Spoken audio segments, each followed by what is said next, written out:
Can you explain ಹೇಗೆ ಮಾಡ್ತೀರಾ ಮಾವಿನಕಾಯಿ ಉಪ್ಪಿನಕಾಯಿ? ನಾವು ಆ್ಯಕ್ಚುಲಿ ನೀರು ತೆಗಿತೀವಿ ಯಾವುದರಿಂದ? ಮಾವಿನಕಾಯಿಂದ. ಹಾಂ, ಅದು ಕೆಡಬಾರ್ದು. ಅಂದರೆ ತುರಿದು ಬಿಟ್ಟು ನೀರು ತೆಗಿತೀರಿ? ಓಕೆ. ಡ್ರೈ ಚಟ್ನಿ ಮಾಡಿದ್ರೆ ಅದು ಆಟೋಮೆಟಿಕ್ ನೀರು ಬಿಟ್ಟೇ ಬಿಡುತ್ತೆ. ಓಕೆ. ಡ್ರೈ ಚಟ್ನಿ ಅಂದರೆ ಅದು ತುರಿದಿರೋದು.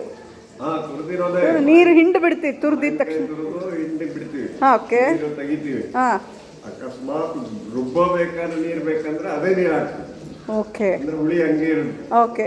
ಅದಕ್ಕೆ ಏನು ಮಸಾಲ? ಅದೇ ಸ್ವಲ್ಪ ಸಾಸಿವೆ, ಮೆಂತೆ, ಜೀರಿಗೆ, ಒಂದು 2 ಕಾಳು ಮೆಣಸು. ಭಾಳ ಹಾಕ್ಬಾರ್ದು. ಯಾಕೆ ಮೆಣಸು? ಯಾಕೆ? ಮೆಣಸು ಫ್ಲೇವರ್ ಇರುತ್ತೆ. ಓಕೆ. ಓಕೆ. ಆಮೇಲೆ ನಿಮಗೆ ಬಾಧಕ ಅಲ್ಲ. ಓಕೆ. ಹಾಂ. ಮೆಣಸು ಯಾವತ್ತೂ ಬಾಧಕ ಅಲ್ಲ. ಓಕೆ. ಆರೋಗ್ಯಕ್ಕೆ ಒಳ್ಳೆಯದು. ಮೆಣಸಿನ ಸಾಕು ಕುಡಿತಾರೆ. ಓಕೆ, ಹೌದು. 4 ಕಾಳು ಮೆಣಸು ಭಾಳ ಹಾಕ್ಬಾರ್ದು. ಓಕೆ. 4 ಕಾಳು ಮೆಣಸು, ಆಮೇಲೆ ಒಣಮೆಣಸಿನ್ಕಾಯಿ ಎಷ್ಟು ಹಾಕ್ಕೊತೀರ ಅಷ್ಟು. ಕೊಬ್ಬರಿ, ಒಣ ಕೊಬ್ಬರಿ.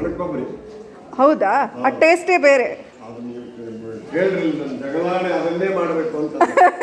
ಮತ್ತೆ ಇವತ್ತು ಮಾಡ್ಬೋದಾಗಿತ್ತಲ್ಲ ಅದನ್ನೇ. ಇವತ್ತು ಅದನ್ನೇ. ಹಾಂ, ಎಲ್ಲ ಉಪ್ಪಿನಕಾಯಿ ಅಂದ್ಬಿಟ್ಟು. ಅಯ್ಯೋ. ಇಲ್ಲಾಂದ್ರೆ ಇವತ್ತು ಮಾವಿನಕಾಯಿ ಚಟ್ನಿ ಸೂಪರ್ ಆಗಿದೆ. ಓಕೆ. ಬಳ್ಳಾರಿಯವ್ರು ಮಾತ್ರ ಒಣ ಕೊಬ್ಬರಿ ಯೂಸ್ ಮಾಡ್ತಾರೆ. ಸ್ವಲ್ಪ ಮಾಡಿ ತಿನ್ಬೇಕು. ಓಕೆ. ಅಲ್ಲ, ಬಳ್ಳಾರಿ ಕಡೆಯವ್ರು ಮಾತ್ರ ಒಣ ಕೊಬ್ಬರಿ. ನನ್ನ ಸ್ಪೆಷಲ್. ನಿಮ್ಮ ಹೆಸರು? ರಘು. ಬಳ್ಳಾರಿಯಿಂದ? ಓ, ಇಲ್ಲಿ ಬೆಂಗಳೂರು ಸೈಡೆಲ್ಲ ಹಸಿ ಕೊಬ್ಬರಿನೇ ಯೂಸ್ ಮಾಡ್ತಾರೆ. ಹೌದಾ? Okay. I will do it. Try ಮಾಡ್ತೀನಿ ನಾನು. ಓ, ಅದಕ್ಕೆ. ಓಕೆ. ಒಂದು ವಾರ ಇಟ್ಕೋಬಹುದು, 15 ದಿವಸ. ಆಮೇಲೆ ಅದಷ್ಟು ತುರಿತೀರಲ್ಲ, ಆಮೇಲೆ ಒಗ್ಗರಣೆ ಕೊಡಿ. ಓಕೆ. ಅದಕ್ಕೊಂದ್ಸಲ ಈಗ ಹಾಕಿ. ಓಕೆ. ಸರಿ. Okay, thank you. ನಿಮ್ಮದು ಅಡುಗೆ ಇದು ಗ್ರೂಪ್ ಹೆಸರೇನು? ಬಳ್ಳಾರಿದು? Nagaraj and group. ಬಳ್ಳಾರಿನೇ? ಓಕೆ. ನೀವು ಎಲ್ಲ ಊರಿಗೂ ಬರ್ತೀರಾ ಕರೆದ್ರೆ? ಓಕೆ. ಓಕೆ. ಬರೀ ಬ್ರಾಹ್ಮಣರಿಗೆ ಅಷ್ಟೇ ಹೋಗ್ತೀರಾ ಇಲ್ಲ ಬೇರೆ ಎಲ್ಲರಿಗೂ ಹೋಗ್ತೀರಾ?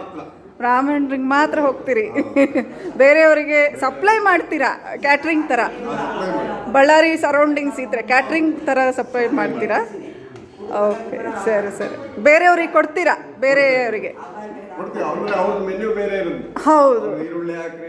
ಅಲ್ಲ, ಕೆಲವೊಬ್ರು ಬೇರೆಯವರೇ ಇರ್ತಾರೆ, ಆದರೆ ನಮ್ಮ ಬ್ರಾಹ್ಮಿನ್ ಸ್ಟೈಲೇ ಬೇಕು ಅಂತಾರೆ, ಅಂಥವ್ರಿಗೆ ಕೊಡ್ತೀರಾ? Thank you.